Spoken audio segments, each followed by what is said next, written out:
झीलों की नगरी उदयपुर से गोविंद लाल और का प्यार भरा नमस्कार। जय श्री कृष्ण, राधे राधे। कैसे हैं आप सब? आइए दोस्तों, झीलों की नगरी में आप सभी का स्वागत और अभिनंदन करते हुए मैं गोविंद लाल और आज आपको उदयपुर की बहुत ही खूबसूरत स्थान पर ले चलता हूँ।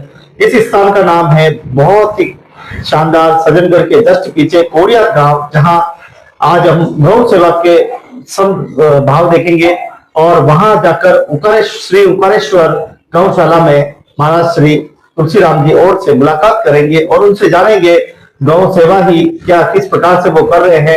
उदयपुर की प्राकृतिक रमणीक पहाड़ियों के बीच में स्थित एक बहुत ही सुंदर परिप्रेक्ष्य में गौ माता की सेवा की जा रही है।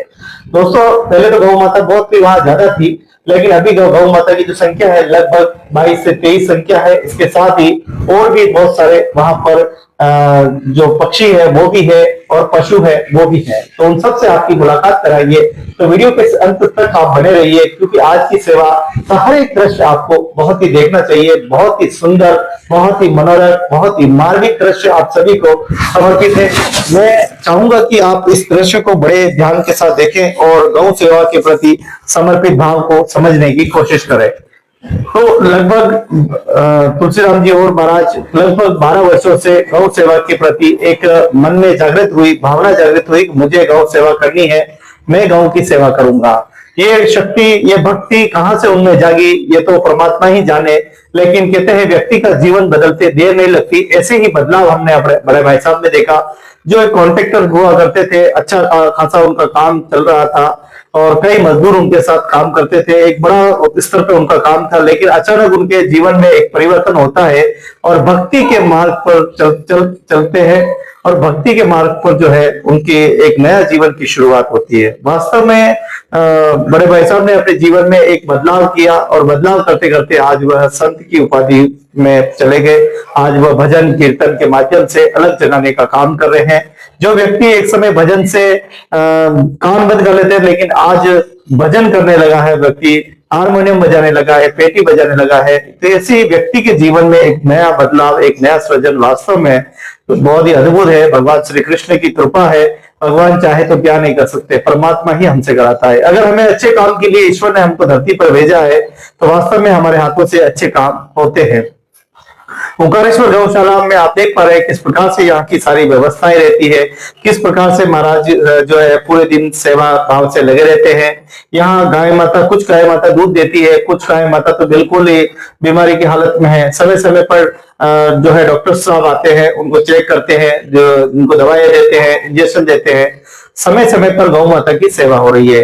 गौ माता की अगर हम बात करें तो लगभग उदयपुर में कई सारी गौशालाएं हैं और सभी जगह कहीं न कहीं प्रत्यक्ष रूप में गौ माता की सेवा की जा रही है। बहुत बड़ी बड़ी गौशालाएं भी मौजूद है, बहुत छोटी गौशाला भी मौजूद है, लेकिन मैं आपको इतना बताना चाहूंगा कि बड़े भाई साहब का ये लगन, ये गौ माता के प्रति प्रेम, ईश्वर के प्रति प्रेम, भजनों के प्रति प्रेम, एक भजन और सुरलेरी के रूप में बड़े भाई साहब तुलसीराम जी और जाने जाते हैं।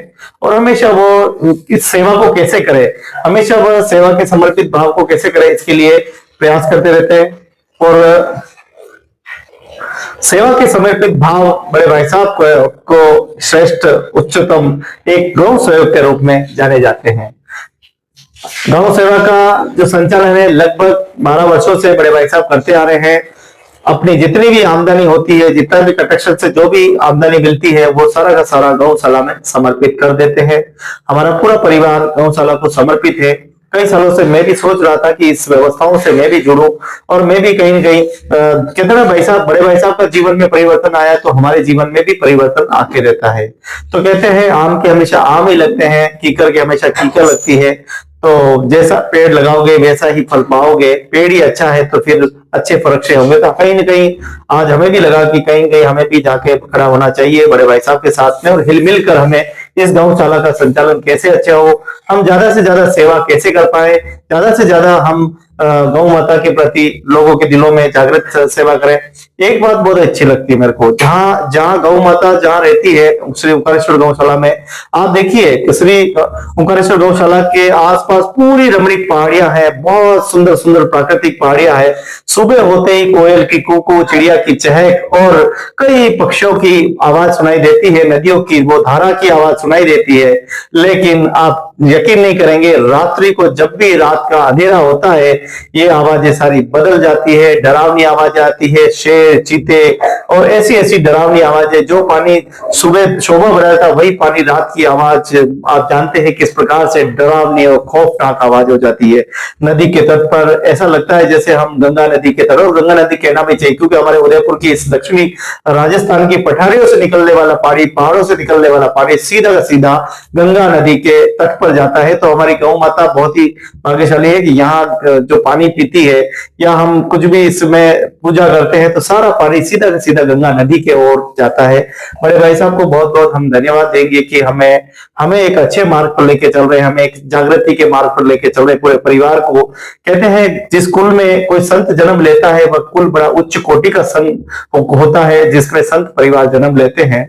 तो हमें खुशी है कि हमारे बड़े भाई साहब जिस प्रकार से सेवा कर रहे हैं। आप देखिए एक व्यक्ति नियमित प्रतिदिन शाम को 4 बजे से 10-11 बजे तक गौशाला में रहना, सुबह 7 बजे से लगाकर 11 बजे तक गौशाला में रहना, सभी गौ माताओं को साफ सफाई करना, उनका परिसर साफ करना, गोबर आदि साफ करना, तो कितना कष्ट भरा है। संघर्षमय जीवन होते हुए भी बड़े भाई साहब पता नहीं कैसे कर लेते हैं इस काम को। मैंने जब अपनी आंखों से देखा और मैं कई सालों से देख रहा हूं तो मुझे लगा हमें भी अब जुड़ना चाहिए और इस गौशाला के लिए, गौ माता की सेवा के लिए कुछ न कुछ हमें भी करना होगा।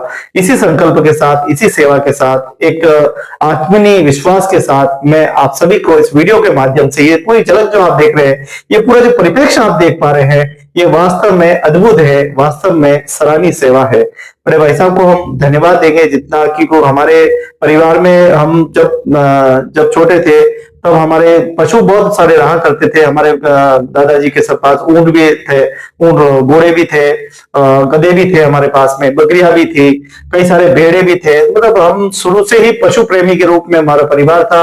लेकिन बीच के आते आते जो हम 95 से 2000 तक तो हमारे घरों में जानवरों की नहीं रहे।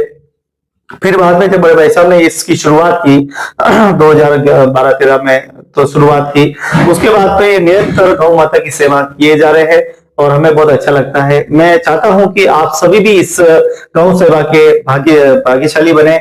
आप इस गौशाला का जैसा भी आपसे सेवा बन सके वैसी सेवाएं जरूर दें, क्योंकि ये हम सभी का दायित्व है, ये हम सभी का कर्तव्य है कि हम सभी मिलकर गौ माता की सेवा करें और गौ माता को एक अच्छा परिप्रेक्ष्य दें। आज देखिए गौ माता शहरों में जब रहती है तो शहरों में थैली, पॉलिथीन, बहुत सारी ऐसी चीजें होती है तो वो खा लेती है, उससे पेट में उसके सांस की नली में जो है फंसने से उसकी मृत्यु हो जाती है। लेकिन यहाँ इस गौशाला में मैंने एक खास बात ये देखी है कि ये पहाड़ और पठारियां इतनी है, पठारियां इतनी सारी पहाड़ी है कि भाई साहब यहाँ पर आप देखिए कि बिल्कुल गौ माता औषधि के पौधे खाती है, सारी की सारी औषधि है। और बरसात के समय तो आप देखिए सुबह निकल जाती गौ माता, शाम को जब आती है तो शाम को जब आती है तो इनको सूखला है या इनको कोई जो दलिया है इस तरह से इनको जो दिया जाता है वो उनको दे देते हैं, तो शाम को वो आराम से पेट भर लेती है। इस परिसर की हम बात करें तो टीन शेड जो ये पूरा लगा हुआ है, जितने भी परिसर है, इस परिसर को कई दानदाताओं ने थोड़ा थोड़ा सहयोग किया। उसके बाद में बड़े भाई साहब ने अपनी तरफ से लगाकर इसको पूरा भी किया है। जमीन को स्वयं अपने हाथों से खोदा है। ये सीढ़ियां जितनी भी आप देखी होगी इतने आसपास में, ये भी इन्होंने अपने हाथों से की है। इतने सक्षम भी नहीं है जैसी भी लगा सके, लेकिन जितना भी जो आमदनी आप कमाते हैं वो सारा का सारा आप यहाँ पर लगा देते हैं। निस्वार्थ भावना से गौ सेवा किए जा रहे हैं। मैं चाहता हूं कि आप सभी भी इसके भागीदार बने, आप सभी भी सहयोग करें और ओंकारेश्वर, श्री ओंकारेश्वर गौशाला को हम बहुत अच्छी बनाएं। भगवान भोलेनाथ के नाम पे इतनी शानदार अच्छी गौशाला है और इतनी रमणीक पहाड़ियों के बीच में जहां कोई नहीं, कोई पॉल्यूशन नहीं, एकदम स्वच्छ हवा है। आप लोग भी अगर सहयोग करेंगे तो ज्यादा से ज्यादा गौ माता की सेवा यहाँ पर हो सकती है। मैं आप सभी से प्रार्थना करूंगा, आप भगवान श्री कृष्ण की दुआएं दूंगा कि आप एक बार इस गौशाला में जरूर विजिट करें। इस गौशाला का पूरा पता मैं आपको बता दूं कि जैसे आप रामपुरा चौराहे पे आएंगे, जाडोल रोड पर उबेश्वर जी रोड पे चलना है, उबेश्वर रोड से सीधा आपको वापस 2 रोड आएंगे, कोडियार की तरफ चलना है। कोडियार चलने के बाद आपको आगे रायता हिल पे रोड पे चलना है, रायता हिल से एक छोटा सा रोड अंदर जाएगा जो कि बूजड़ा की तरफ जाता है। वहीं आपको किसी से पूछेंगे आपको ओंकारेश्वर गौशाला है, तो गौशाला एकमात्र वही एक ही से जो बिल्कुल नदी के किनारे है। आप जैसे नदी के तट पर पहुंचेंगे, नदी पर खड़े होकर देखेंगे तो आपको ब्लू कलर के पतले जो है लोहे के तीन शेड दिखाई देंगे, जहां साफ आपको दिखाई देगी ओंकारेश्वर गौशाला। आप सभी से प्रार्थना करता हूं, निवेदन करता हूं कि आप इस बहुत ही सुंदर और सराहनीय कार्य में आप अपनी भागीदारी निभाएं। गौ सेवा, गौ माता हम जो है वो उसकी देखिए जब दूध नहीं देती है, जब तक दूध देती है तब तक मालिक उसको केयर करते हैं, लेकिन जब दूध नहीं देती तो वो लोग उनको जो है छोड़ देते हैं। आज शहरों में कई हजारों गौ माता है जिनको बांध के रखा जाता है, दिन भर खूंटे से बांधे रखी जाती है। तो मैं चाहता हूं कि ऐसी गौ माता को खूंटे से न बांधा जाए और उनको गांव की तरफ ले जाया जाए और वहां उनको अच्छा परिप्रेक्ष्य, अच्छी सेहत उनको मिल सकती है, पॉलिथीन हीन वहां उनको भोजन मिलेगा।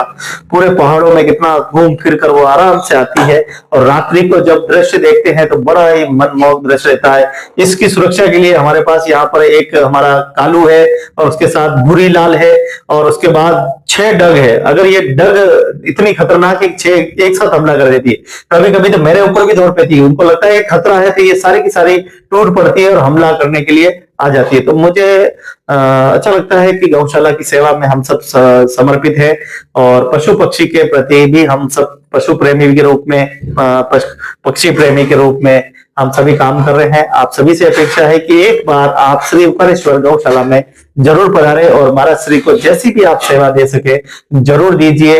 हम कोशिश करेंगे इस काम को कैसे किया जाए, आप थोड़ा सा हमें जरूर कमेंट बॉक्स में सजेशन दीजिए कि हम इस काम को कैसे करें, किस तरह से इस गौशाला का संचालन हो सकता है। क्योंकि गौ माताओं के लिए प्रतिदिन उनको भोजन के लिए सारी व्यवस्थाएं चाहिए, फलियार चाहिए, उनको लिए दलिया भी चाहिए, उनके लिए लापसी भी चाहिए, उनकी बीमारी जब हो जाती है तो उनको इंजेक्शन वगैरह ये भी चाहिए, ठहरने के लिए उनके टीन शेड वगैरह थोड़ा सा और भी चाहिए, पानी चाहिए, जल चाहिए। मतलब गौ माता के लिए जितनी सेवा आप कर सकते हैं आप बताइए, सदस्यन कीजिए कैसे इस सेवा को हम कर सकते हैं, आपकी उसमें क्या भागीदारी हो सकती है। अच्छा सदस्यन आप कर सकते हैं। गौ माता का अगर कोई सरकार से कोई स्कीम अगर मिलती है तो उसके बारे में भी आप जरूर बताइए कि सरकार से कैसे अनुदान लिया जा सकता है, किस तरह से विधि से लिया जा सकता है, वो भी आप जरूर बताएं। हालांकि एक दो जो गाय है उनका बड़े भाई साहब ने कुछ बीमा भी करवाया, लेकिन हम चाहते हैं कि इसको बड़े स्तर पर हम काम करें और कोई भी गौ माता इस प्रकार से रोड पर अपना जीवन को न त्यागे, वो पॉलिथीन खा के बीमार ना हो, स्वस्थ जीवन हो। जैसे हम स्वस्थ रहते हैं वैसे ही गौ माता को हम स्वच्छ और स्वस्थ रख सकते हैं, उसके लिए संकल्प हम सभी को लेना होगा। बहुत ही खूबसूरत जगह है, बहुत ही रमणीक पहाड़ियों के बीच में स्थान है, आप जरूर आए। आप सभी पर प्रभु कृपा बनी रहे, आप पर भगवान श्री कृष्ण की कृपा बनी रहे, ऐसी मैं प्रार्थना करता हूँ और आशा करता हूँ कि आप सभी एक बार इस गौशाला में पधार कर हमें अनुग्रहित करेंगे और आप अपना आशीर्वाद जरूर देंगे और इन गौ माता के प्रति आशीर्वाद लेने के लिए अवश्य पधारेंगे। इतना अच्छा पुनीत कार्य हो रहा है, आइए सब मिलकर इस काम को हम सब मिलकर करते हैं और इस पुण्यात कार्य में सबकी भागीदारी जरूरी है। श्री ओंकारेश्वर गौशाला में आप सभी का स्वागत एवं अभिनंदन है। अगर आप आना चाहते हैं तो लिंक मैं बायो में डाल दूंगा, तो वीडियो के डिस्क्रिप्शन में आपको मिल जाएगा, वहां से आप क्लिक कर सीधा आप आ सकते हैं। आप मेरा वीडियो देख रहे हैं जिलों की नगरी मेवाड़ पर देख रहे हैं, चाहे आप फेसबुक पे देखें, चाहे आप यूट्यूब पे देखें, चाहे आप इंस्टाग्राम पे देखें, चाहे आप एक्सप्लोजर पे देखें, आपको ये वीडियो हर जगह आपको मिल जाएगी। एक बार आप अवश्य पधारे, सेवा जरूर गौ माता की सेवा करें और हमें भी सेवा का मौका जरूर दे। आप सभी का बहुत बहुत धन्यवाद। प्रभु आपकी कृपा बनाए रखे, आपके धन भंडार भरे रखे, ऐसी हम प्रभु से प्रार्थना करते हैं। तो मैं गोविंद लाल और आप सभी से विदा लूंगा, मिलेंगे किसी न किसी अच्छे काम के साथ। तब तक देखते रहे ये खूबसूरत भक्ति की वेला। बड़े भाई साहब बहुत संघर्ष कर रहे हैं, बहुत मेहनत कर रहे हैं और किस प्रकार से देखिए अपने हाथों से गोबर उठाते हैं, गौ माता की सेवा कर रहे हैं। आइए सब मिलकर बड़े भाई साहब का जैसा भी सहयोग मिलके सब मिलकर सहयोग करते हैं। प्रभु कृपा बनी रहे। जय श्री कृष्ण, राधे राधे। इस तरफ आ गए अपनी गौशाला को देखने के लिए। गौशाला भाई साहब चला रहे हैं और बहुत कठिन परिश्रम से चला रहे हैं, अपने आमदनी से चला रहे हैं, स्वयं की मेहनत से चला रहे हैं। ये देखा मैंने, तो मैं भी इस गौशाला से जुड़कर गौशाला को हर संभव मदद करनी है। और गौ माता की सेवा करनी है। तो प्राकृतिक सौंदर्य नदी के तट पर बहुत ही सुंदर सा परिप्रेक्ष्य। हाँ जी सरपंच साहब, देखिए हमारे गांव के सरपंच साहब सब जा रहे हैं। बहुत अच्छा है, बहुत प्रेम, बहुत मित्रता है। हम उस देश के वासी हैं जिस देश में गंगा बहती है, जिस